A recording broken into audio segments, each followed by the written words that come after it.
Welcome to the Dog Trainers Podcast, a podcast created by dog trainers, for dog trainers, or anyone who's ever fallen in love with man's best friend. Hey everybody, welcome back and thank you so much for listening to the Dog Trainers Podcast. Mariano Alvarez here with Brent LaBrada and a very special guest that Brent will be announcing in just a second. But first, I do want to let you guys know that you can find us on all major social media platforms, Facebook, Instagram, YouTube, all by searching Dog Trainers Podcast. That's all one word, at Dog Trainers Podcast, as well as all major podcast platforms. I want to give a couple quick shout outs to people that have been showing us love for the podcast here. What's up to Salt Lake, Utah, Centennial, Colorado, Calgary, Alberta in Canada, and Brisbane, Queensland. That's a new one. Thanks so much for the support, guys. And with that, over to you, man. What's up, everybody? It's Brent with the Dog Trainers Podcast. And as Mariano mentioned, we have an amazing guest today. Some of you guys may know him. Some of you guys may not know him. But if you guys are on Instagram and you guys search dog trainers, this guy's face pops up all the time. He is the creator of Kalm Canine Training out in New York. He is also the host of Not Just Dogs podcast. Sorry. And you can find him at Kalm Canine Training. It's Kalm with a K, K-A-L-M, K9, the letter K, the number 9, and the word training. On Instagram, it's Nachum Russell, aka Russ. What's up, man? How are you doing today? What's up, guys? I'm excited to be here. Thank you for so much. Coming, man. Yeah, thank you so much. Well, for everyone listening, it's interesting because, you know, going on the internet, it's very saturated with dog trainers, but very rarely do we run into dog trainers who are doing anything other than just like posting cute pictures of dogs or, you know, sharing some inspirational quotes here and there, right? But every now and then we come across certain personalities of people who, you know, are training dogs. They are learning things, you know, about their own lives. They're inspiring people. And then they're also working on inspiring others through social media content. Right. And I think I've come across with you, you know, I've seen conversations like, you know, just when you're on the internet, you go, oh, this person follows that person. Oh, this person also follows that person. And then I just kept coming back to Russ. And so listening to your podcast, man, I just kind of was listening to what you were doing. And I noticed he's like, hey, you're doing kind of what we're doing, but you're talking to dog trainers. You're talking to having real conversations, connecting about the craft. Like you're understanding, like you're creating kind of this web and network of cooperation and just talking dog training. I guess what was ultimately your inspiration for starting your podcast? So I wanted to have my own podcast for a while since before I was even training dogs, I was like, I want to have a podcast. I didn't know what it was going to be, but from when I started getting into listening to podcasts, I was like, this is an awesome way of doing things, of communicating, of networking, of building something. I don't know what, but I just think it's an awesome idea that it exists now. And then obviously when I got into dog training and started my business full time, I was like, I should do a dog training podcast. Mm-hmm. I had never listened to anyone else's dog training podcast, so I didn't know what people were doing with it and how it was being done. But I figured the best way to do it is to kind of mimic the podcast that I enjoyed to listen to, which is having a fun, long form conversation and just getting to know people and hopefully somehow through that inspiring people who are going to listen to it. I never really had in mind that anyone was going to listen to it. Right. So it's pretty cool that people do. And I started it in the beginning of when COVID started. I was like, nice. It was like a byproduct of COVID. Yeah, absolutely. Because I shut down business for about a month or two, like everybody. And I was obviously a bit bored. As well as a rule for myself is that no matter what's going on in my life, I'm always creating content. So whether I have dogs or not, whether I'm working or not, there's always social media is always active. There's always content going up. And I was trying to figure out what content can I be creating now when I have no dogs to work. I have my own dogs and there's only so many times I can repeat that you should put structure into your dog's life. Right. So I was chatting with a friend, a trainer out in Chicago, I believe, Illinois. I think she's in Chicago. And I was just like, hey, let's do a live together and you'll be the first on my new podcast. And it was very casual. I didn't really have anything big in mind. I was like, we're just going to do it. And I've done, I think, 36 of them since then. So it's been pretty cool. That's amazing, man. That's awesome, man. And going kind of through the table of contents, like you've had some pretty big names. on there. You mind sharing with the audience a couple of people that you're excited that you got to interview? Yeah. So I had some of the quote unquote big names, but to be honest, although that's cool, what's most exciting to me is actually that I get to have people on that other people wouldn't know about if And not. that's what I was gonna say next. Yeah, that's Because to me, really that's awesome. so so I never really spoke about this publicly, but why not? A Mhm. big part of what's important to me through my podcast is to tear down this idea that we have to have certain people on a pedestal in the industry, because I think it's important that we all learn from each other. Right. So I have no issue with one week having somebody who's been training dogs for 10, 20 years, and then the next week having somebody on who's literally been doing it professionally for 6 months, because we all can learn from each other. We all need each other. And it's important that we break down that pedestal a little bit that some people have been put on, because I just think it's an unhealthy way to build an industry and to make this a better community. Ultimately, it should be a community, not an industry. That's an interesting point. And that I think is something that dog training lacks as a whole. I feel like there aren't that many dog trainers that are willing to collaborate. And I'm sure that you're aware in the new age, it's a little bit different. But back in the day, dog trainers were guarded with their secrets and they wouldn't really want to explain how they would do their stuff. And it's nice to see that that's kind of falling away now. But even though people are a bit more open these days, they don't always seem 100% willing to collaborate. So here's a question for you, and I'll just give you a tiny bit of context for it first. Some of these bigger dog trainers, like we're talking about, I want to say More well known, more well known. more well known. Yeah. Sure. Okay. More well known online. Jeff Gilman, Sean O'Shea, Tommy Davis, Michael Ellis. I may be Tyler Muto, but I don't want to be wrong. So, but definitely those other four, all of them who are very popular online, and you would think, because they're aware of this and because they're successful because of this and everything, would be kind of prepped for this. Yet every single one of them, when we reached out to them, were iffy about coming on, because they were like, man, honestly, sometimes I get so much negativity and hate on like YouTube and stuff. It makes me weary about going onto someone else's platform. Have you ever felt that way? Of me going onto someone else's platform? Yeah. I've only done one other podcast before that wasn't mine. Okay. Well, let me rephrase the question then. Have you ever been so like, you ever just get tired of it, of the bullshit, YouTube trainers and people telling you how to do your stuff? But I kind of am past it. Not that it never bothers me. Obviously, I'm a person. Things are going to bother me. Shit's going to suck sometimes. But like, right. I think that I try to focus a lot on what's my goal. My goal isn't to make everyone happy. My goal is not to make everyone love me, because I'll be trying my whole life. It's not going to work. Yeah. Right. Yeah. Like, my goal is to help people and to inspire people, and whether it's through dog training or through something else that I'm going to share. And if I can do that goal by going on someone else's platform, by making myself slightly uncomfortable or whatever it is, then to me, it's worth it. Like, I have a bigger goal in mind than just getting some likes and views. I have a goal of inspiring people, of building community, of helping dog owners. And to me, that's what I try to focus on. And the more I focus on that, the easier it is to let the bullshit fall to the side and just keep going towards that. Does it bother me sometimes? Of course, but in general, I've gotten pretty good at just separating myself. Block the bullshit. Just block the bullshit. Yeah. You develop that thick skin. Very cool. Yeah, it's important. Yeah. It's important in any industry, and it's important especially in ours, where there's a lot of animosity towards people, and people want things to be done their way. And I think it's even more important, if you're going to put yourself out there, you got to be ready for people to say shit. It's that simple. True. No, that's 100% true. Well, just like every other guest that we get on, we want to kind of get a little bit of the background, a little bit of the story, because, listening, game respects game. And so listening to like several episodes of your podcast, as long as you keep doing what you're doing, like, I feel very confident that you're going to make a huge difference in the dog training industry. Right. I would love to have that exclusive interview with, with Russ. They'd be like, yeah, we were there. I want to just know your history, your background, like how you got into this stuff, what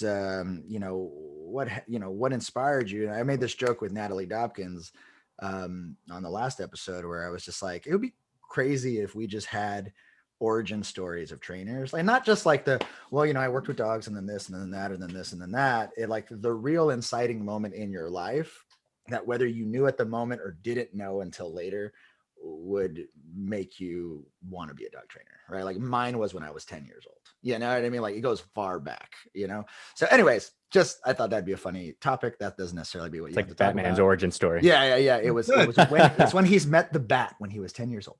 If you ask every trainer that comes on your show this question and get it, you could create a segment on YouTube. Yeah. That's what, that's what I'm thinking. Like, that's what I want to do, is just have that. But so maybe we start with you, Russ.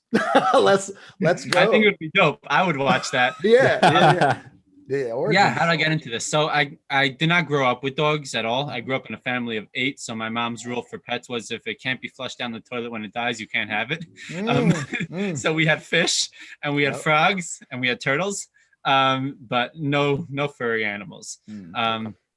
I would play with my neighbor's dogs when I wanted to be around dogs and walk there. So those were the first dogs I ever walked, is when I was very young, my neighbor's dogs. Nice. And then when I was, I guess, 19 or 20, I got my first dog, Marley. Anyone who follows my Instagram will know Marley. He's always there. Nice. And what kind of dog is Marley? Marley's a Rottie mix. Oh. Like a Rottie hound. I never did one of those DNA tests, but I was told Rottie hound. Has the face of, he has like the coloring of a Rottie, but he's tall and lanky like a hound of some sort. He's a good looking dog. And I got him at about 3 months old from a shelter and had no idea what I was getting myself into. All I knew is I wanted a dog. My friend who was with me kept showing me pictures of full-size Rotties and being like, he's going to be huge. And I was like, yeah, well, I need a big dog. I'm not a little dog person. And I brought him home and loved him a lot, did all of that stuff, but didn't really know what training was. I had no idea that there was a dog training industry. I had no idea that there was a daycare industry. I didn't know that there was anything based around dogs. I knew that there were vets. That was about it. Shelters and vets. Okay. So I brought him home and I did everything as best as I could. Made a ton of mistakes. By the time he was 6 months old, he was super reactive, started to become aggressive towards dogs, reactive towards people. I wouldn't say aggressive towards people, but definitely tried to bite them. I know that sounds like he's aggressive, but there's a difference. More reactive, right? And cost me a shit ton of money on things that he ate in the house. Oh no. Shoes, glasses, my passport, cash. Oh my. Everything. Like, he's lucky I love him. He's lucky he's cute, you know? Yeah. And I started to I had to figure something out. I had my mind made up that I wasn't going to get rid of this dog, but I also knew that I couldn't live like this anymore. It was complete craziness. So I started down the journey of trying to figure out different ways of training dogs, and started going down that path. At the same time, prior to working with dogs, my last job that I had before I was all in with dogs was I worked in a group home with developmentally disabled adults.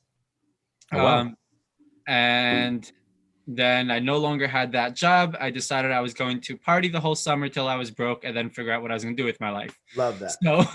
So I did that, went to a lot of music festivals, had fun, partied, got broke, and needed a job. And the last thing that I was supposed to do was I was going to Europe for like 2 weeks, and I needed a place to board my dog. And I found this place fairly local to me, about 15 to 20 minutes away.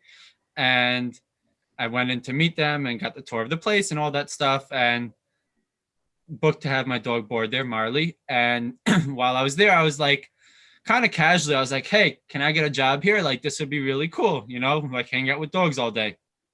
So the manager of the place was like, he thought I was just like another random like young kid, like, hey, I want to work here, this is going to be cool. So he's like, yeah, when you come back from your trip, you could ask for an application. So when I came back to pick up Marley, I was like, so I need the application so I can start working here. Yeah, bottom line, that's gonna happen. Yeah. So I started working there, and I fell in love with it, but at the same time I hated it because it wasn't a place that used any sort of balanced approach or anything like that. So I wasn't full in on balance training. I didn't know the words balance training at all, for that matter. I didn't know about rules at that point. I was still trying to figure things out with Marley, but I knew that I didn't like going home with a headache from barking. And when I walked in there, the way it was set up was it was in like a warehouse type place. So it was this massive space with a gate in between. So there was 2 play areas, one for smaller dogs, one for bigger dogs, or higher energy, lower energy. And that's what it was. And when I walked in, they said, "Are you scared of big dogs?" I was like, "No, Marley's my dog. I'm not scared of big dogs." So they said, "All right, here's a spray bottle, like a spray water bottle, and go into the big dog area and hang out there with the other staff. And your job is to make sure that there's no fights, that the dogs don't play too wild, and to try to keep it as quiet as you could. But obviously quiet was the last thing that mattered." I went in with this spray bottle, and anyone who has ever tried to use a spray bottle on a dog to stop it from doing behaviors knows that with most dogs, it's not going to do much. Yeah. Right. Sometimes they like it. They're like, I was going to say, sometimes they're just like, The dogs were running around playing, and I'd spray water at them, and they're like, "Woohoo!" So, so I had to figure out a way. I didn't want to leave the job. I loved it. I loved being with the dogs. I loved walking them. It was just something different than what I've ever done before in my life. Never thought that I would have a job doing that. It was very different than anything I envisioned I would be doing. But I also needed to figure something out. So I didn't know at this point, I still wasn't like going on YouTube and Googling dog training stuff much. It was just like here and there, I'd watch a video. Obviously I watched a ton of Cesar Millan, right? But especially when you're in a daycare, you need to know a lot of Cesar Millan. Actually. So as much as like Cesar's show is a show, at the same time, you could pick up on some things from there. Body language. And if you want to learn. Yeah, for sure.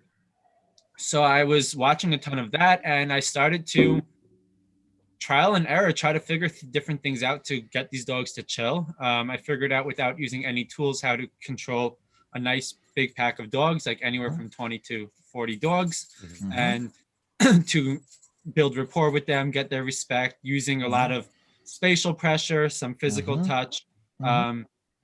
Breathing actually is an important part of it, because keeping my energy really at a neutral state. And I learned how to very quickly take a dog, like big group of dogs that was crazy and wild, to a calm state where they'd all be walking and following me. And at that point I was like, this is amazing. Like this is a feeling that I've never had before in my life. It feels absolutely, it's like I couldn't explain what it felt like. It was a beautiful feeling. It was really, really cool. And I had all these dogs just starting to respect me. So I was like, I gotta get more into this, whatever this thing is that I just found. It's like you opened up a whole new realm. Like you're just like, whoa, dude. It's like finding magic all of a sudden. You're just absolutely. Like, what? It was a wild feeling. It took a while till I actually got there. It wasn't like, but it was as I discovered like what's possible. It was a wild feeling. It was very cool.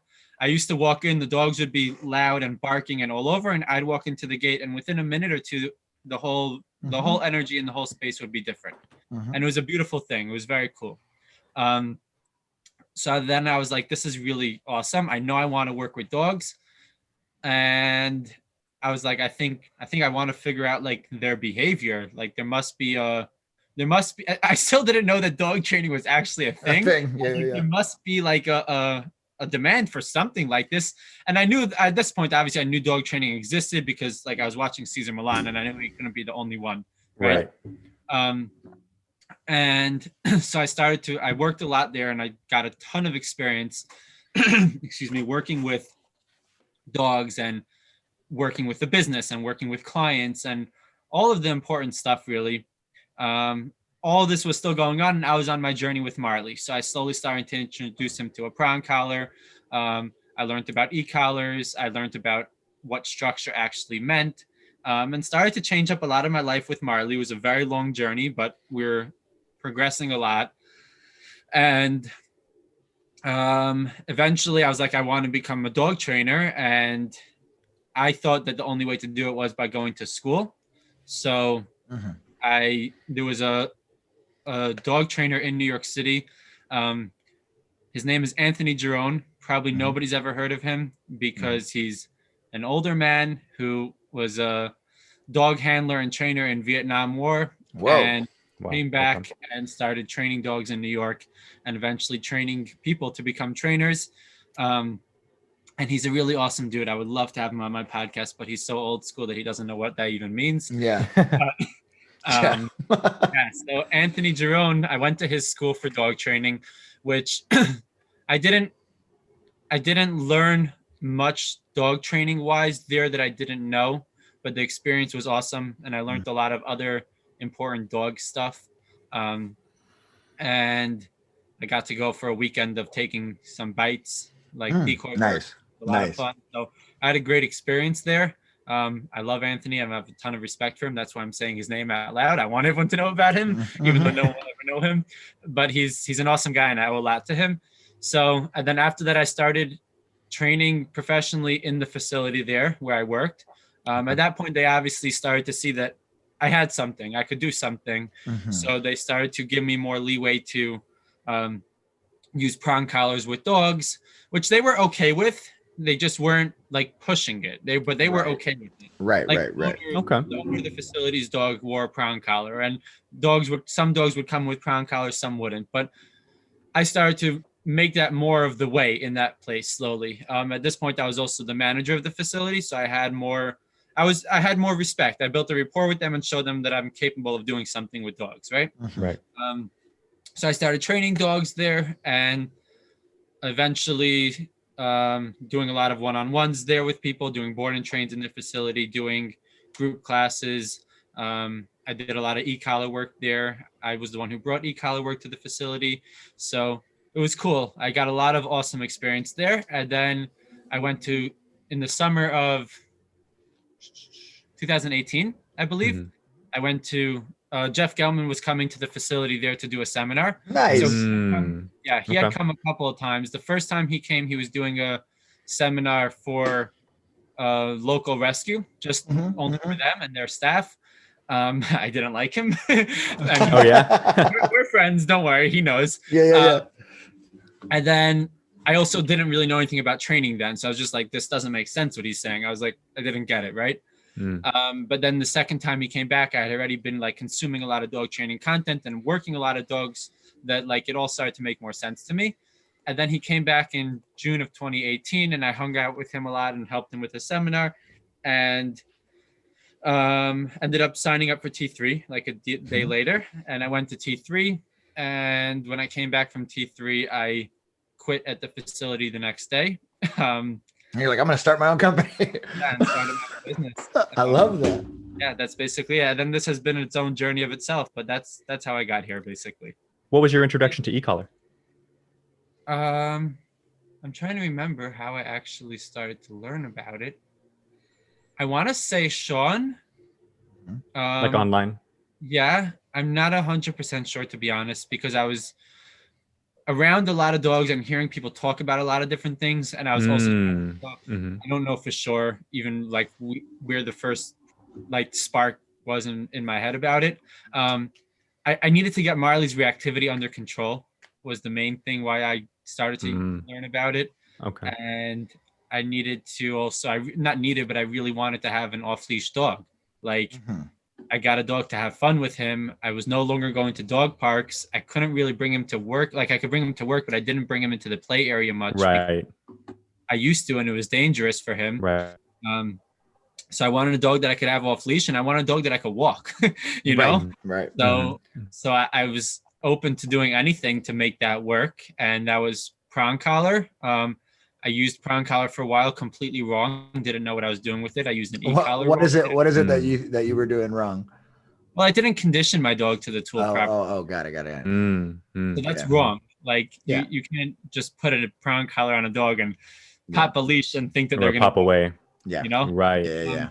Which or those people that put it on and they let the dog drag them. And they use it. Right. You know? Use it as a regular collar. Yeah. Yeah. So I was doing a lot of like old school yank and crank in the beginning. Pivot, boom, pivot, boom. I had learned from somebody who trained dogs very old school, you know. I have a lot of respect for him, but I do things very differently than him now.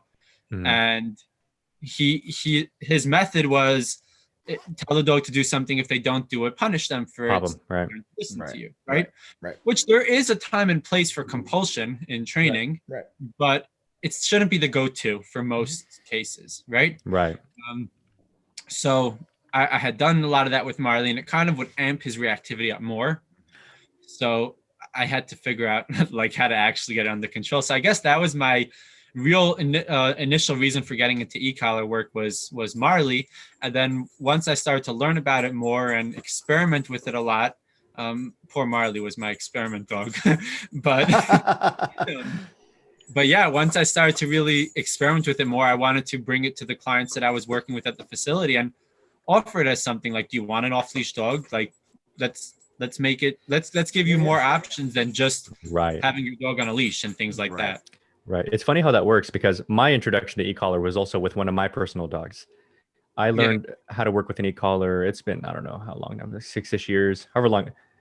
But yeah, it was funny how that went. And I want to hear more about what you learned with your time in T3, what you learned in that seminar, you know, because I've only ever heard good things from T3. We know Sean. I talked to Jeff a little bit, and he was I'm in Phoenix, Arizona, Brent's in LA, and he was here, Jeff, doing seminars not too long ago. And I met a lady doing work with a local foundation that I work with. We throw events for nonprofit organizations, and like a couple times a year, we throw dog adoption events. Mm-hmm. So dog people all over the place, trainers and, you know, and volunteers and all kinds of stuff. And I met someone around here who did T3 and, you know, communicates with these guys very well. She's also like a newer trainer. Was it Hallie? Yes, it was. Cool. Yeah. You guys. I know. But so yeah, it was Holly. And I saw her in December. We did our event, and we're doing another one here in March. And she was saying nothing but amazing things about Jeff and Sean and T3 itself and this upcoming seminar at the time, you know. So you don't have to like get into too crazy detail. I don't want to like sell out their whole program, but just maybe some cool moments, some cool things that you learned while you were at it. So for me, T3 was less about dog training and more about personal development. Okay. I didn't get a lot from the dog training stuff there because a lot of what they were doing, I've been doing already before that. There was some reassurance of like, okay, you kind of are on the right track, right? Mm-hmm. But what I gained the most from it was the personal development aspect of it, which is to me more important than the dog training stuff, because you can learn you'll learn dog training better by working with a lot of dogs than you will by going to a week-long seminar. That's the reality. Right. T3 or any other seminar in the world, 1 week doesn't teach you dog training. Right. But what I did get from it was the in-depth personal development stuff that we dove into, and the business side of it, which really goes hand in hand with the personal development. To me, that was the real important stuff that I came back with. And I had a lot of, what do they call it? Light bulb moments. What's the aha moments? An aha moment. Yeah. Aha moments. That's what it just is. clicks. Mm-hmm. Brain blast from Jimmy Neutron. Right. Yeah. Brain blast. Brain blast. It's nice to hear, you know, someone else make that connection, because I feel like that's just so true, that the better you get in life in general, the better business goes for you. And I don't know if it's just because it's one of those like intangible things, or if it's just when you're in a better state of mind, you just make better choices and you're more effective and you're more efficient, you're more relatable. So business just goes better. People like you more and you just do the right thing, you know.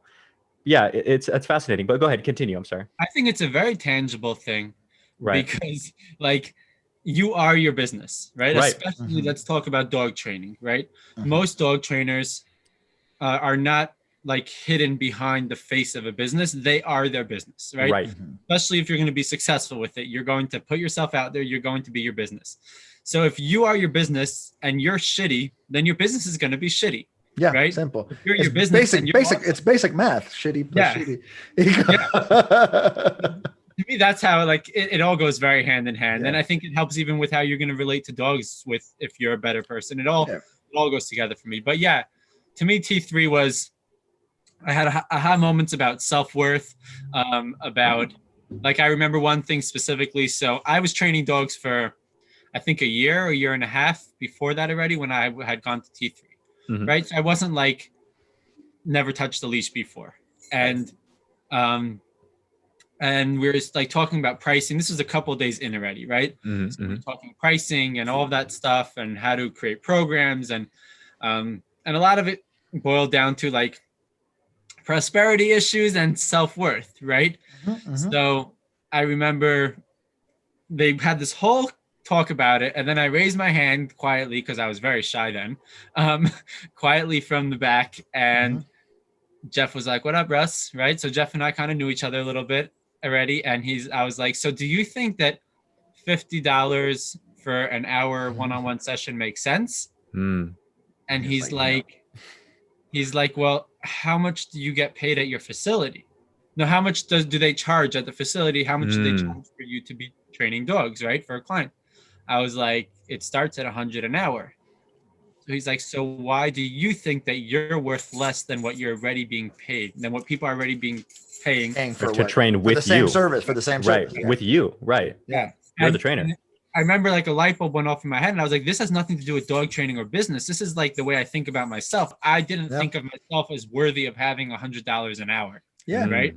Yeah. And that's a massive thing. If you can't work through that, you're never going to be successful in any business. If you can't see how valuable you are, you're going to end up, you'll have a business for a little bit and it's going to fall apart. You're going to feel like shit and you're going to get taken advantage of. Right. Yeah. Or it's never going to grow because you can't put enough money into marketing and doing the things that, you know, businesses have a lot of growing pains in the early stages and it takes money. Yeah. You're just working really hard to survive. Right. Right. You're real busy. Yeah. So that was a big one. A lot of moments like that. I think that's a huge lesson that I had to learn, that everyone has to learn. Because this is, how do you put a price point on something you would do for free?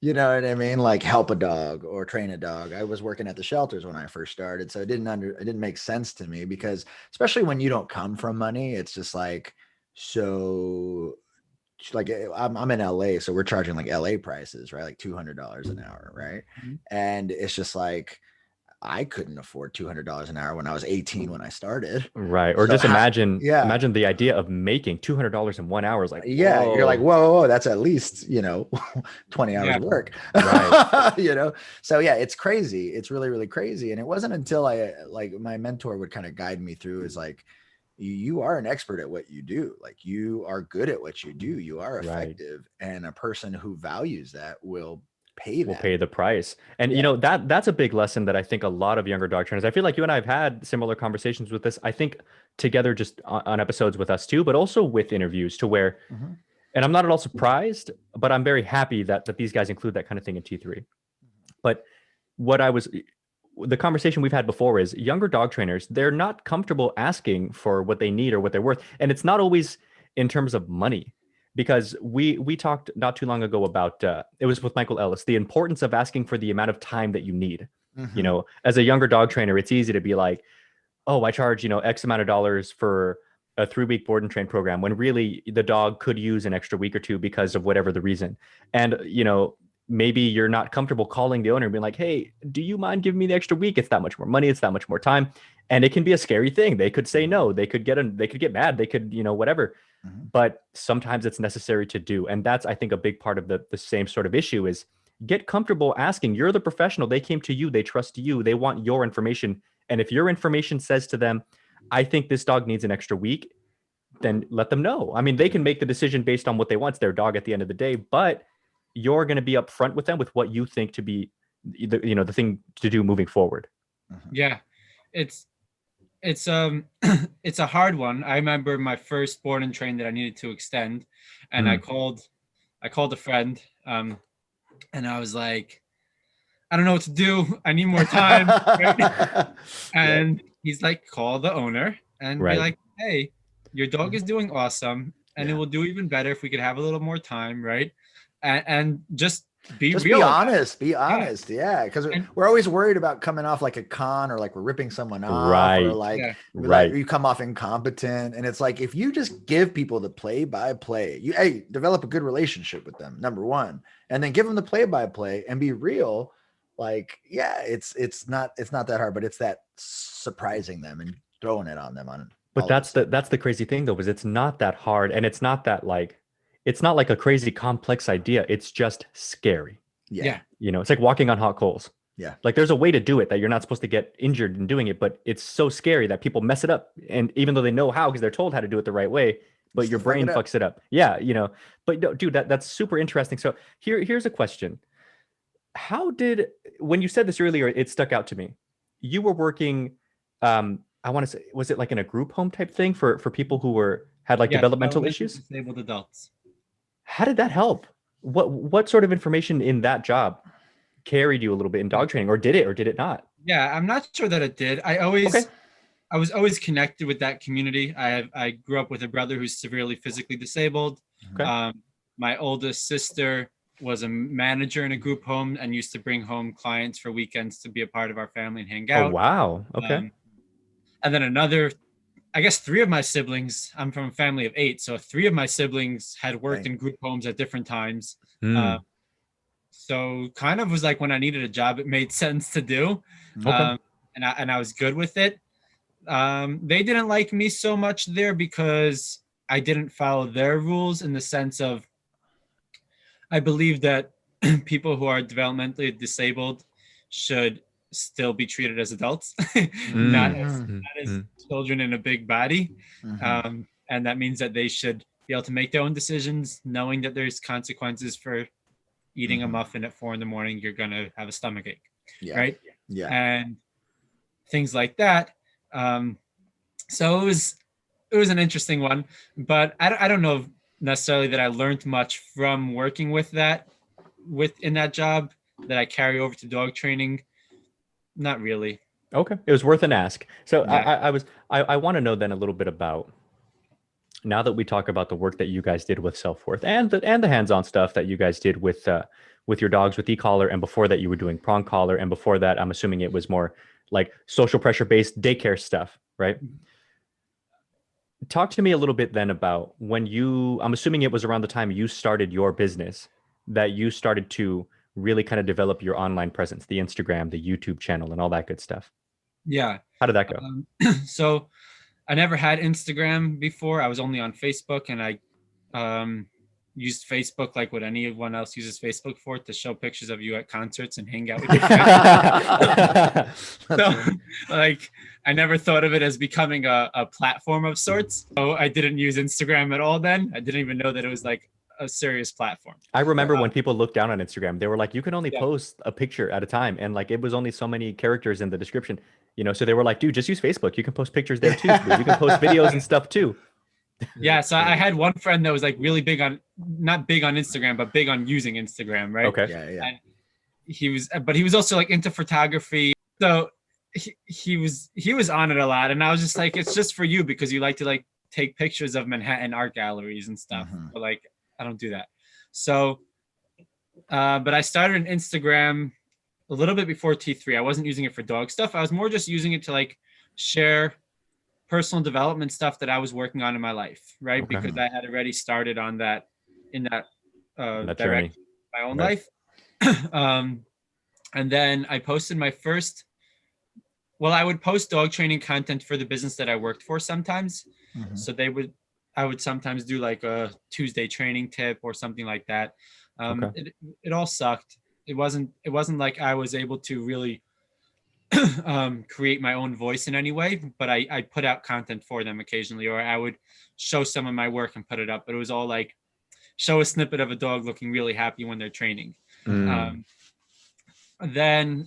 at T3, I put up my first video that was my own content. Actually, I have a whiny dog. I have a tea kettle in the back. Like, I was gonna say, I thought I heard that, but I didn't realize I was hearing it until you stopped talking, and I was like, "Oh, it's something," because that's other people are stopping. Yeah. Yeah, he's annoyed that I'm ignoring him, but that's boundaries, man. Boundaries. Yeah, so I put up my first video at T3. Actually, a friend, I made friends with them there. And I didn't know anyone at T3. I knew one trainer from beforehand, but I wasn't part of like the training community before that.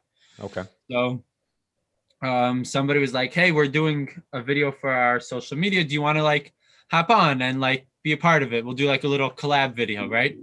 So I was like, okay. And I hated being on video then. Like I absolutely hated being on video, hated the sound of my voice, hated all of that stuff. It wasn't like, if you had tried to get me on a podcast 2 years ago, I would have laughed at you. And if you had told me I'd have my own podcast, then I would have laughed at you. Yeah. Growth, baby. Yeah, exactly. Yeah. So they asked me like, what was it? Like, what's the best way to build a relationship with your dog? Something like that. Some like quick question. And I was supposed to give them like a quick 30-second answer, right? So 30 seconds of how to build a relationship with your dog. So I did that. And then I was like, I wanted a way to challenge myself to be on social media, because I knew that if I'm going to start my own business, it has to happen. I had been obsessed with Gary Vee for a while, Mhm. and I knew that social media was the only way to make anything happen in 2018. Then definitely in 2021, it's still like that. Mhm. Right. So I decided I was going to post a daily training tip with me talking to the camera. So it was going to be me on video talking to the camera, a 60-second daily training tip every single day for a full year, no matter what. And that was a challenge that I gave That's myself. fucking dope. Yeah, that's awesome. It was a challenge that I gave myself, and I kept to it. 365 days, never missed one. They're all still there. Most of them suck. Well, the content is pretty good, but my confidence, you can cut if you watch. I was going to say, I was going through your Instagram. I think it looks good. Yeah, don't go all the way back. You could do some redos. You could do redos now. Yeah. That was how I started to get myself onto like social media. I just every single day. In the beginning, it was a struggle and I hated it. And I would look like all to the side when I was looking at the camera and all of that. But eventually I got more and more comfortable with it, and it started to build. It was a great way to build a rapport with whoever, because it was me talking to the camera. It wasn't me showing a dog or a picture of a dog. It was me showing up however I am. I was sick. I did it from bed. I traveled to Europe. I did it from the airport in Ukraine. I did it from the airport in Switzerland. Like wherever I was, I pulled out my camera, recorded a video, and posted it. And it was a great thing. More than anything else, it was a great thing for myself. Like the amount that I grew from that challenge was awesome. Like if there's anything I recommend to new trainers, since you keep bringing that up, is make a challenge to yourself and actually fucking keep it, because a lot of people have said, yeah, I'll do this, and then they fall off after a week. But try it for a month, like 1 month of talking to the camera, not posting a picture, not a words, talking to the camera. Of it could be 60 seconds. You could call it daily training tips, call it whatever you want, but do it like for a full month. And like, you let me know how you feel afterwards, because there's no way you're not going to feel better. It's reminiscent of, and I know it's slightly off context, but there's the getting rejected thing, like that. Keep asking. Yeah, you ask things that are weird just to see if people tell you no, right? It's like you go around and ask people for $1 million. I was watching this TED Talk, and this guy was talking about how he's like, I walked into a Starbucks and I asked them at Starbucks if I could be a door greeter like at Walmart. And he was just like, what? He goes, like, I'll just greet people and open the door for them and thank them for coming to Starbucks. Can I do that? And he's just like, I guess, sure. And like, you practice getting rejected, but it's not necessarily rejection, because the funny thing, the biggest thing that keeps people from doing their own social media is their own judgment on themselves. It's their own rejection, you know what I mean? And, you know, I think it's easier for like even me and Mariano to do this podcast because we kind of bounce off of each other, right? But like, me personally, like, I'm super comfortable in front of a camera, but why don't I post every day? I don't, right? And because I only want to talk about shit that I think is interesting, or I want to talk about stuff that, or I might judge myself the way I said the take. I've made attempts and I've been like, hey, wait, blah, blah, blah, blah, blah. I gave some advice and then I hated the take, so I didn't post it. Right. And so I kind of want to do that challenge. Honestly, that is a very, very good idea. So, and here's another thing too. I think, Russ, you should really reach out. We just did an awesome interview with Canine Performance. You know, they're out in North Carolina, Natalie Dopkins and Matt Hubble. And Matt Hubble had a really cool way to explain, and it was on the podcast for you guys that are listening, a really cool way to explain not only awesome goals and challenges like that, but kind of the thought process behind what keeps you going when you don't feel like it. You know, I think that's a really important thing.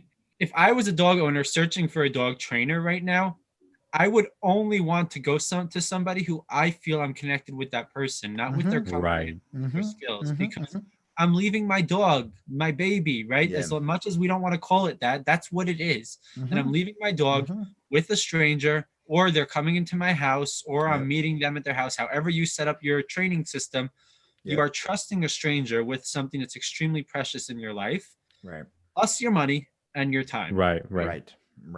Why the hell should I do that with something that comes off as a cold company versus somebody who I feel that I can connect with as a person? Right. And that doesn't happen when you fake it, because if you have a social media persona and then you have yourself, you're going to forget to turn that on when you go to the client's house. Yep. True. And they're going to be like, oh, this person is. And people are smart. People can smell bullshit, you know? Yeah. Absolutely. I tell people that all the time, is like people who have this weird persona, not just dog trainers, anything, you know, but it's usually when people make content, and it's not, these aren't like online content creators, because those people usually have their stuff down, you know, the authenticity and the way and the form and everything. But like people who, you know, I work with a foundation here in Phoenix, and, you know, like we were talking about earlier. So I know all kinds of people who have different businesses, like car dealerships and things that you wouldn't think, but just for advertising sake, they'll try to make like a video. Hey, we just got the new 2020 Chevy Colorado and blah, blah, blah, blah. And like the poor thing, it comes off as very like, they're either nervous and stiff, or just, they try to give it energy, which when you watch the video looks like someone who's trying to get, you know what I mean? Mm-hmm. And it is a tough thing to nail down, to just learn to just kind of relax and just talk to people. Yeah. It's only going to happen though by doing it.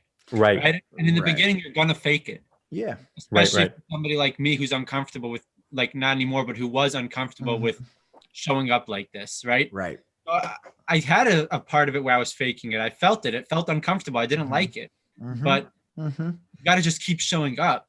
If the thing is that so many people just don't show up at all.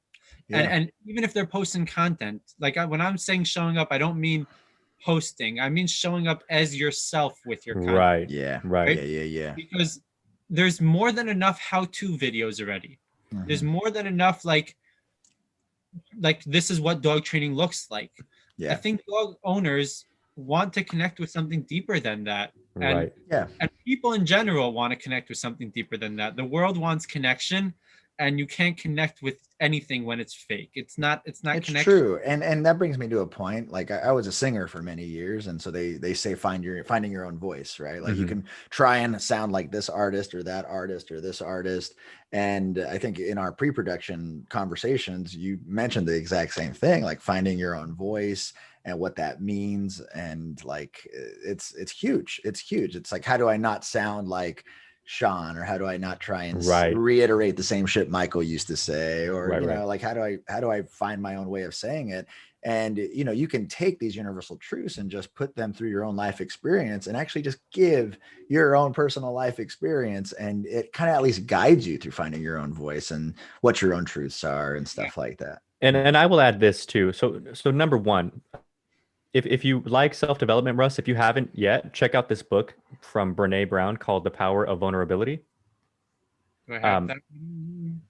No. It's not a book. It's an Audible, actually. Yeah, and there's a book form too, but the Audible, check out the Audible version where you can hear her say it, you know, and she speaks it. And it's I think you'd enjoy it a ton. But also, I don't know why I didn't hear of that when I'm like, I have all of Brené Brown's work and listened. Oh, because I think that one is exclusively, that one's exclusively an Audible. God, it's a workshop. It's a workshop she gave. You'll love it. I have some other of her books too, but there's something about The Power of Vulnerability itself that I like a lot. Yeah. It's less,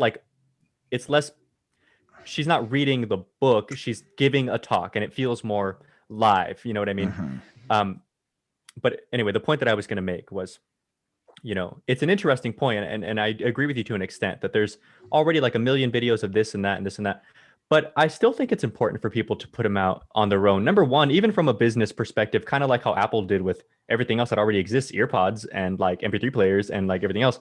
When you have something inclusive to your ecosystem that works within your ecosystem, people can stick around there and still get what they need without having to like fish for things here and there. But also from the client's perspective or the new trainer's perspective, anybody that you like online, you know, Tyler Muto, Sean O'Shea, Jeff Gelman, whoever, that content that they've made has probably been made before too. You just like them. And so it's nice to give people options. You know, this person said that I can look up, you know, how to teach your dog how to sit with food, like 14 gajillion videos pop up, but you find the person that you like and you vibe with for whatever reason and you stick to them. So I think it's only a good thing if you add more to that queue, because then more and more people can like find specifically what they're looking for. Absolutely. I wasn't saying not to put that stuff out. No, I hear you. No worries. I just wanted to kind of make that point. No, I think people should, but I think they should do it as themselves. Yeah, right. Good point. That's the difference, because otherwise you're nothing special. Right. Like that's really my point. Whatever content you're putting out, put it out as yourself, whether it's the way you write, the way you take photography. Like there's so many creative outlets that can be a part of dog training. I think it's awesome. But do it as yourself, because nobody cares to see you copy someone else. Like then we'll just go to the original. And it's okay to get inspiration. We're all inspired by someone and something, but get inspired and then go be yourself with it. Make it Don't your get own. Inspired to copy somebody. Right. And something else that, if I can say one more thing about content, sure. is what I found is I create the best content when I actually don't consume a lot of other dog training content. And I consume a lot of other stuff. So I read a lot of books about personal development and about society and culture. And I listen to a lot of podcasts that have nothing to do with dog training. And then I can actually make my dog training ideas like tangible for somebody else and make it that it's relatable for somebody else, because I can relate it through something that I learned from a book or through something that I learned from a random podcast about whatever they're talking about. Right. And I can take that, filter it through my dog training mind, and then create a piece of content that's going to be different. It's going to stand out, it's going to be mine, and it's going to be relatable to the person reading it. So that's an interesting point. I feel like I've had that feeling before. I'm sure a lot of people have. I've just never had to like put it to words. So it's interesting to hear somebody say it. Definitely. Let me ask you this. So you're figuring out the importance of making good content. You were making steady content, one piece of content a day, which is amazing. And I'm sure that that has a lot of good practice in it, just like you were talking about. Practice helps and everything else. Talk to us a little bit about Not Just Dogs and when you started that. Not Just Dogs, why I call it Not Just Dogs is because I think there's a lot more to dog trainers than dogs. And like, I want to connect the world to that.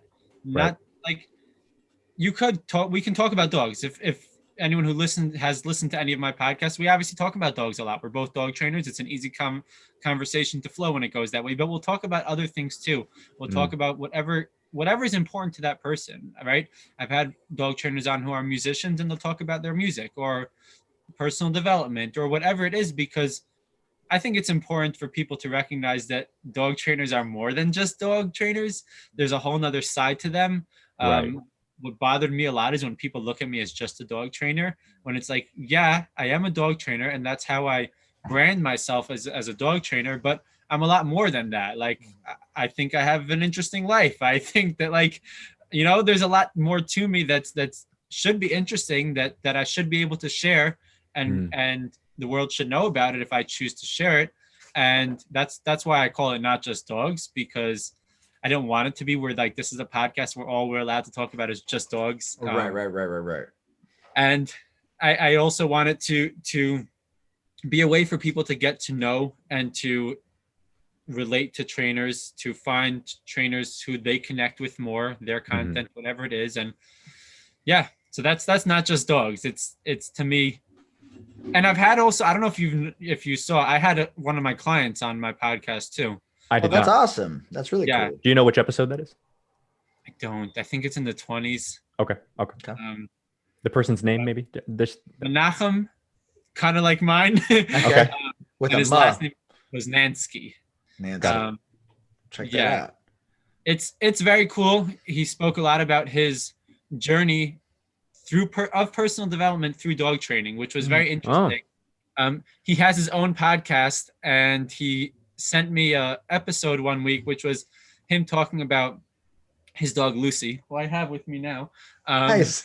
Cool. And yeah, I just realized she's right next to me while I'm talking about it. So, he sent me an episode of his podcast, which was him talking about getting Lucy, going on this dog training journey, working with me, and how it's affected his personal development and his life and his spiritual journey and all of that type of stuff. And I loved the way he described it. And I was like, I want you to come on my podcast so that we can share what your ideas more, because it's one thing to hear about dog training from a dog trainer's perspective, even though most of us at one point all of us at one point were dog trainers. Right. True. Yeah. And most of us were average dog owners, right? Just trying to figure things out at some point. But once we go into the dog trainer seat and we wear that hat, then we're no longer looked at as dog owners. So now our entire perspective is like, yeah, but you're a dog trainer. Like, yeah, of course you look at it differently. You're a dog trainer, but let's hear it from a dog owner. So to me, that was a very cool thing that I got to do. And if I branded my podcast as just a dog trainer podcast, not to diss you guys, I love you. He's like, I'm just saying. No, but then I wouldn't be able to have that option. That's my point. And I want to be able, of course, yeah. I want to be able to leave it open where, like, if there's someone I want to talk to who's not a dog trainer or not even in the dog world, but I want to talk to and I want to share what they have to say, like, come on, it's not just about dogs, and I'll have them on too. That's awesome, dude. I think we just found the title for this episode. It's going to be Not Just Dogs. Not Just Dogs. Yeah. Not Just Dogs with Nachum Russell. Yeah, that'd be dope. That'd be a good one. I wanted to dive in a little bit since Mariano's been taking all the good questions. Sorry. All the good. I was like, no, wait a minute. No. Sorry, buddy. Go for it. Anyways, so one thing we like talking about with trainers, right? Like we are in kind of the shift in dog training, right? Like we are kind of I don't want to make it sound so pretentious. Like we're creating a shift, right? These dog trainers who are creating content, our whole goal is actually to influence the industry in some way, right? And so the easiest way we influence the industry is the content that we put out there. We change the perception of owners over time, hopefully changing the perception of dog trainers over time. And this is funny because this was something that we heard Michael Ellis say. We were like, Michael Ellis, when did you stop becoming a dog trainer and actually want to just train trainers, you know? And he goes, I realized I could help more dogs if I could help more trainers, right? And so my question for you is where do you feel that where do we hope, and like, because we can brainstorm this because there's no right or wrong answers, but where do you think where dog training is going? What do you think, what do we hope it to be? What do we see happening? Let's go in that direction. I mean, what do I hope happens is I hope that dog trainers all lose their jobs because owners work and train their own dogs. Like that's what I hope. Right. I think that's wishful thinking because at the end of the day, owners are going to always struggle. I think that dogs are getting worse, not better. So therefore, they're always going to need people who have better information and are going to share it and help. So I think that's wishful thinking, but you asked what I hope. So that's definitely what I hope. No, that's dope. That's dope. But I think that what we can do to make that get maybe a little bit closer to that is to keep educating and not to let the bullshit that exists out there stop us from putting things out and stop us from sharing and educating. And most importantly for dog trainers is like, there's enough hate towards different schools of dog training, right? We have to realize that dog training, like proper dog training, is being threatened. That's the bottom line, right? They want to ban tools, not just in Europe, but they want to do it in America too. And they want to stop the way that they want to control the way we train dogs. They as in like whoever these big groups are with a lot of money who are pushing the hobby. Right, the powers that be. Yeah. Right. And they want to change dog ownership ultimately. Excuse me, guys. I'm sorry. They want to change dog ownership. They want to take away crates. Like these things are happening all around the world. And if we want to have even the slightest impact on pushing back against that, we got to unite. Dog trainers have to put aside their differences for a little bit, stop being childish, put aside our differences and unite for the cause that we're all in this for, which is to make dogs have a better life and to help owners. And we all know, ultimately, we all agree on certain things of what that ultimately looks like. We all know that a trained dog is less likely to get killed. It's less likely to get given up. It's less likely to be in the shelter. Hurt somebody. Right. Hurt somebody. It's less likely to be neglected. It's going to have a better life. We all know that. The quality of life is up. Yeah. And if we are all actually going to be truthful about why we're in this and actually care about that, then we got to unite a little bit. Stop bickering with each other, unite. And only if we're united can we actually make a little bit of a dent in that, making a difference in that, getting towards that goal of not needing us anymore, right? And actually owners just living a great life with their dogs and being happy and enjoying their dogs and pushing back against whatever that is that's trying to shut us all down. And I think that it bothers me that not enough people see it. At least I don't see enough people seeing it. And instead we're stuck in this way that should have been gone. And like, it should have been a thing of the past of arguing with each other and arguing about ways and doing more of this, sitting down and talking. We don't have to agree. I'm sure if the three of us all spoke dog training stuff, we'd find things we disagree with. That's the rule of dog trainers, right? You have three of them who all disagree. I don't, right? Yeah. The one thing two dog trainers can agree on is that the third one doesn't know what he's talking about. Yeah, exactly. I love that. But at the same time, we'll find a lot that we do agree with. Like, so dog trainers need to do more of this. Talk, put aside differences, get to know each other, be open to collaborating. Think about it as community over competition, because we're all in it for the same thing. So why should we be competing? Right. And I think that's the way that ultimately we could get closer towards that hopeful, wishful thinking of actually not needing us anymore. Yeah. Well, and I think we have that same sentiment in like rescue organizations, right? Like, wouldn't it be great if rescues went out of business? And, you know, I think there should always be, there will always be a need for specialists, right? And everything that we do, from even a person who specializes in the specific type of tile that needs to be done, and, you know, whatever the specific niches, right? So I think, I don't know if we'll ever go out of business, but it would be great if dog training was more digestible, if it was easier to understand, if people could had better knowledge and resources to self-diagnose their own problems. Because, you know, we talk about this all the time, is like the analysis paralysis of information on the internet, how there's just so much out there. You know, we deal with it every day. Like a person who said, oh, I tried training my dog for the first 10 months of their life, and now he's lunging at people. Right. But he knows how to sit and he knows how to roll over and give paw. So he's trained. No, he's not. Right. But so how, I think the goal that I've always had as my own personal goal for what I hope to create is I want to create the tools that allow people to self-diagnose what tools I should use, what training ideas I should practice, you know, how much work it's going to actually, you know, take, you know, to be able to get a better perspective of the actual training process, right? Because we know as trainers, if you get a puppy, we'll just do it one stage at a time, right? Puppyhood, then childhood, then pre-adolescence, then adolescence. And just as he gets older, you just keep on going on. But we're always getting the dogs who are a year old, they're fucked. Right. And then we have to fix them. Right. And so if we can make dog training more digestible, easier to understand, easier to self-diagnose of what's right, what's wrong for this particular puppy. Right. Because why are there so many training techniques and approaches? Because there's so many different kinds of personalities, puppies, variables, dog owners, circumstances, whether they have kids, they don't have kids. There's so many things. Everyone's trying to give really simple answers for a very complicated problem.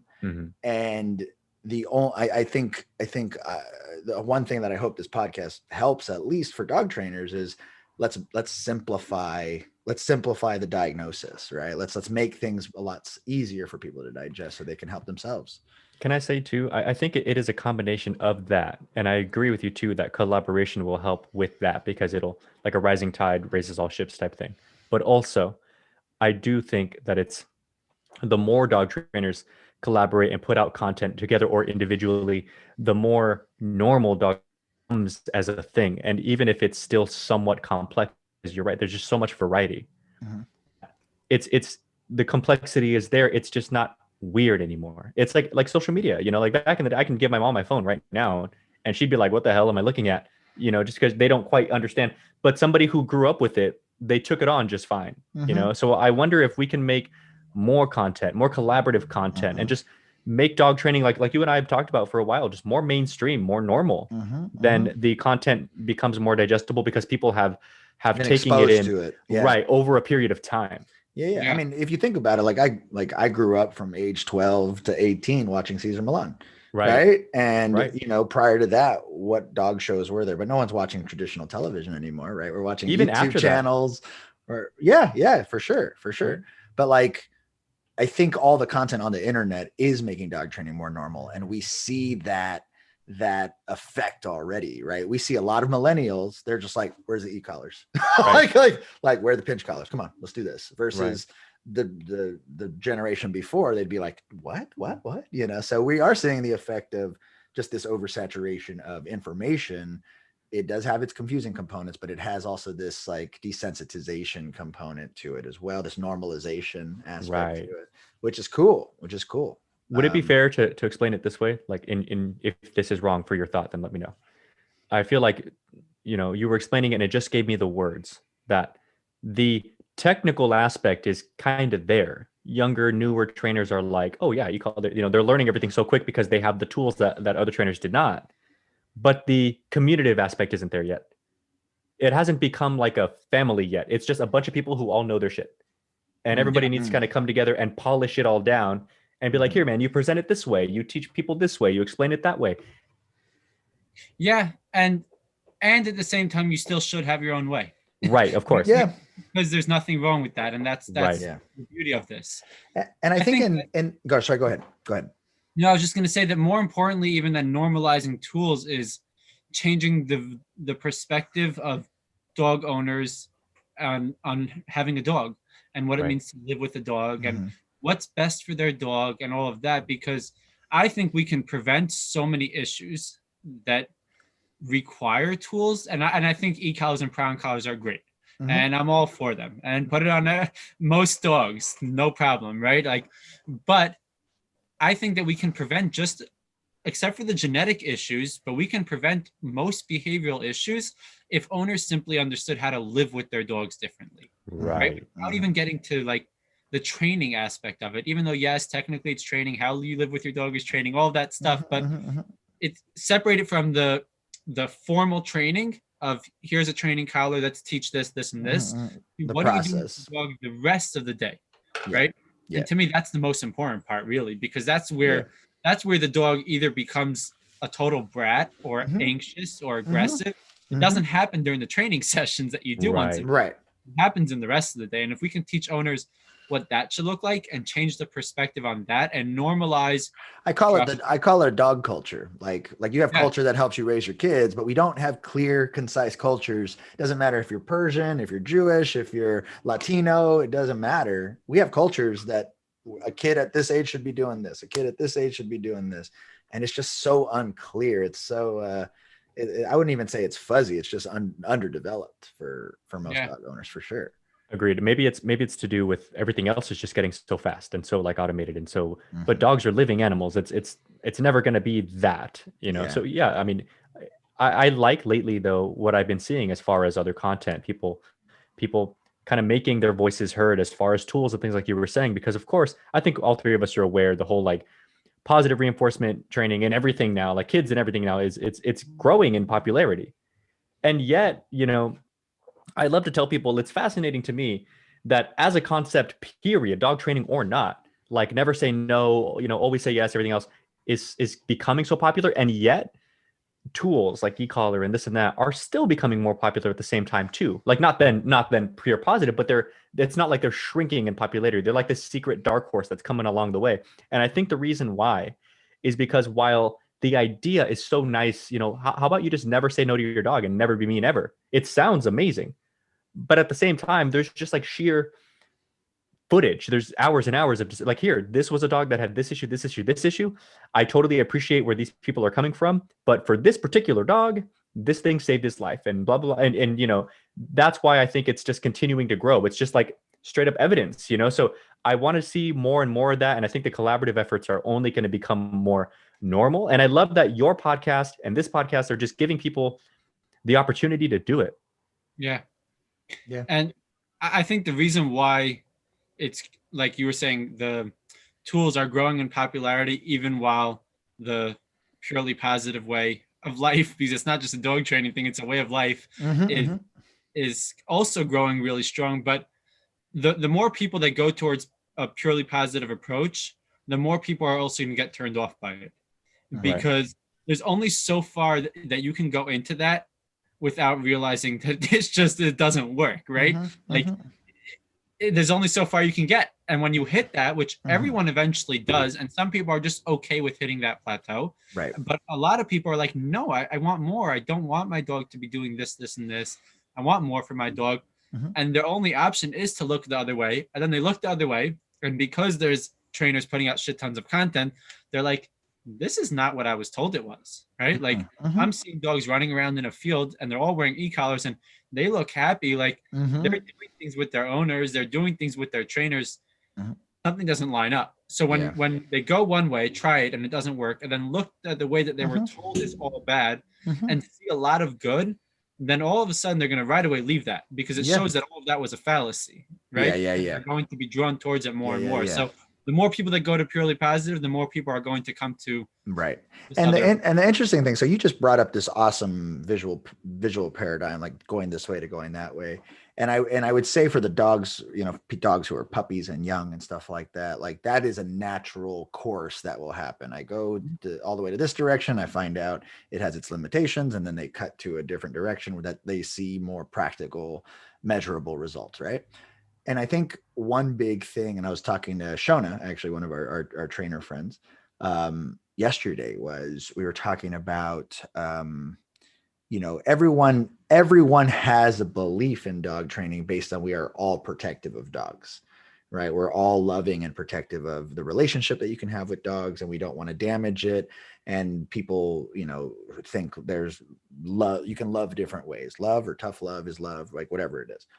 And so I realize as people who are more balanced dog training, or who use all the quadrants, we tend to see the biggest thing that pissed me off personally is sometimes the people who are going the pure positive route, well, they're doing it with a behavioral problem, and they're doing it with a dog that could damage someone or something. And we know that that dog could lose its life if you don't do certain other things that can control the dog. Right. And I think, just on a personal note, that's actually where my whole career started, was working with shelter dogs and dogs who were aggressive and things like that.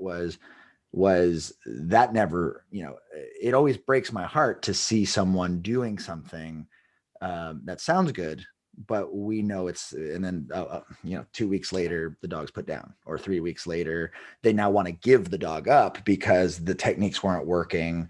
They weren't addressing certain issues. And then all of a sudden, boom, now the dog made a fatal mistake, or made a mistake that made the person shut off to the dog completely and say to the backyard, or to the shelter, or to the this, or to the that. And it's, yeah, I think with the exception of those moments, that natural pendulum swing would happen, you know? Yeah, it's unfortunate. There's always going to be the dogs and the owners that are going to suffer because of it, right? And that's, again, why we got to just keep educating. If we actually care about it, why we say we do, right? Which most trainers genuinely do, then do something about it. And the way to do something about it is to make your voice loud. Like, don't sit at home. Don't just call your trainers and your trainer friends and bitch about it. Like, no, go online and show the opposite. Like, the only way to counter bad information is with a lot of good information. Right. It's the only way, right? You can be upset about it. You can argue with it. You can try to stop the bad information. It doesn't work. The only way to really change minds and to counteract negativity is with shit tons of positivity, right?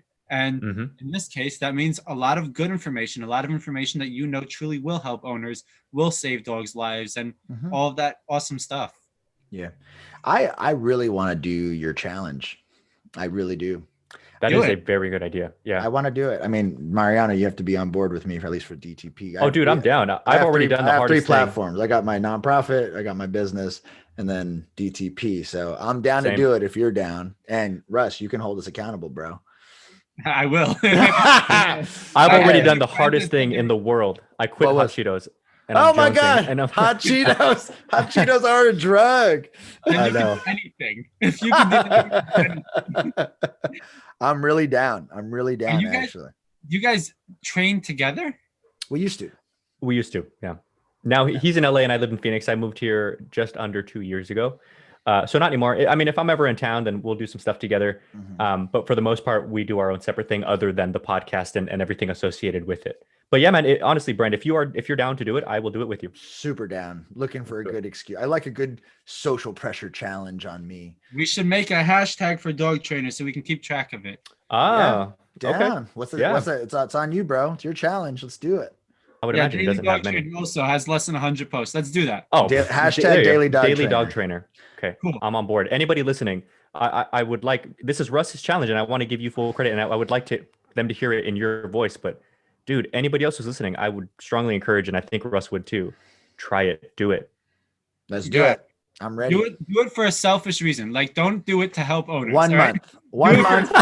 Yeah. 1 month for the next 30 days. The Daily Dog Trainer Challenge from Nachum Russell. Yeah. Of the And Kalm if you're Canine actually doing it, anyone who's listening to this, if you actually do it, shoot me a DM and tell me you're doing it so that I can follow your page and follow along and encourage you, because I think it's an awesome thing to do. And like, I did it. I didn't have anyone challenging me, and I didn't have anyone encouraging me besides for like the community that's slowly built around it. But Yeah. Right. encouragement is good. So I'll be there and I'll cheer you on the whole way if you do it. That's awesome. Yeah, for sure. For sure. Love the it. year. You want to try the year, Brent?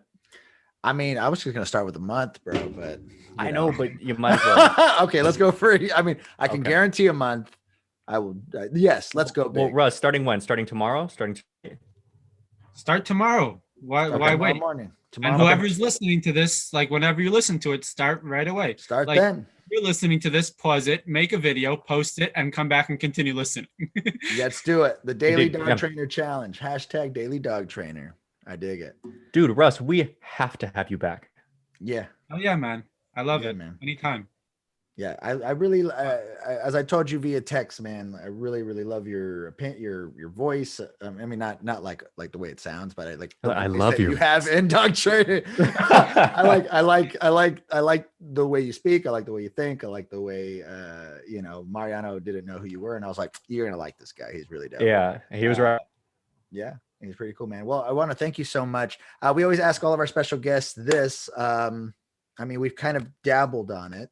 But we talk about dog training is art, right? Because like some people, they want to try their best to like create schools of thought, like just as they did in art, right? Are you this type of artist? Are you this type of artist? Are you that type of artist? And it's interesting because our art form does have its own form of expression. Art, that's why it's going to be really hard to tie any one method or application or technique or practice particularly down, because we all agree that dog training is an art form in its own way, right? It is a form of expression. We made a metaphor or like an idea that, if we were artists, if you take the archetype of an artist with their beret and their their canvas and their brushes and their pencils and all this stuff, we had, we asked a lot of our guests, like, so what would you add to the art kit?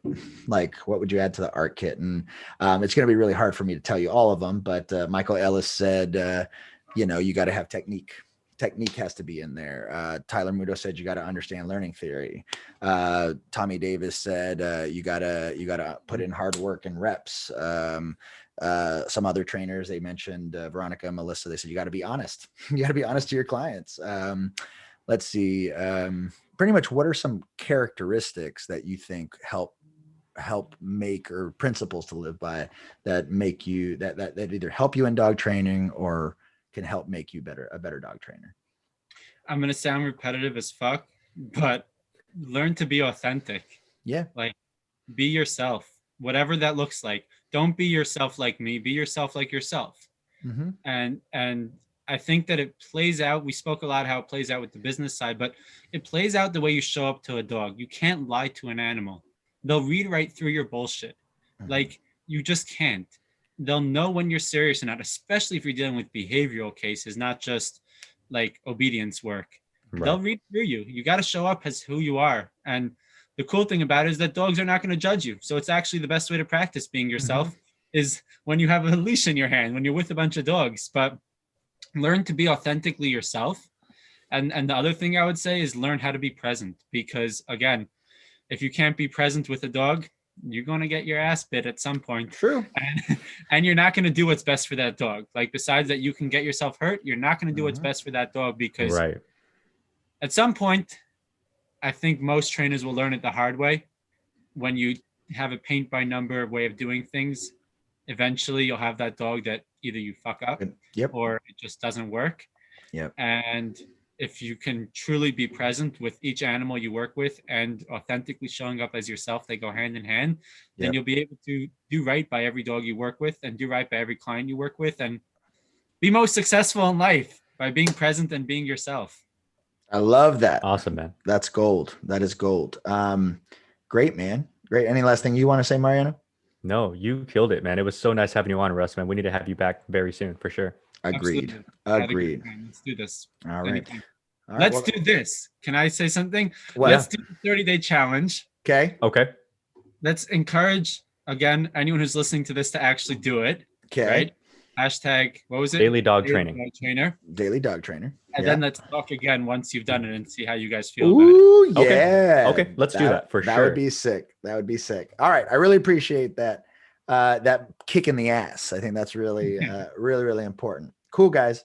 Well, everyone, we really want to thank Nachum Russell from Kalm Canine Training. You guys can follow him on Instagram at Kalm, Kalm, K9, the letter K, the number 9 training, Kalm K9 Training on Instagram. You can also follow his podcast, Not Just Dogs Podcast, and check out his website. What's your website, buddy?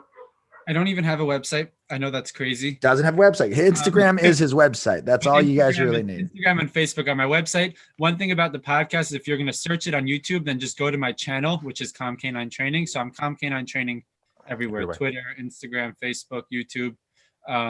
That's the best way to find me. And if you want to find the podcast on like audio things like Spotify and Apple and Anchor and all of that stuff, then you could search Not Just Dogs with Russ. Love that. Love that. Yeah, I listen to you on Google Podcasts, so I got an Android myself. But yeah, those of you guys who are listening to this episode, if you found it helpful or useful, or you know a dog trainer or are a dog trainer, go ahead and share this with at least one other person, so you guys can share some of this inspiration given to us by Russ. And we want to thank you guys so much for listening. Now, those of you guys who are on any specific platforms, whether it be Spotify, iTunes, it allows us to help more people and be more searchable the more reviews that we get. So if you guys found any value in this, please go ahead and leave us a review on the particular platform that you guys are listening on. And again, guys, we want to thank you guys for listening to episode 42. Again, thank you, Nachum Russell, aka Russ, for joining us. And this is episode 42. My name is Brent LaBrada, and that is Mariano Alvarez, and we will see you guys in episode 43. Peace. Thank you for listening to the Dog Trainers Podcast, a podcast created by dog trainers, for dog trainers, or anyone who's ever fallen in love with man's best friend. We really hope you guys enjoyed this episode, and we hope to see you back for the next one. But in the meantime, please follow us on Instagram and Facebook at Dog Trainers Podcast. Go ahead and leave a comment. Ask us any questions that you want. We would love to connect with our dog trainer communities all around the world. Take care, guys. We'll see you next time.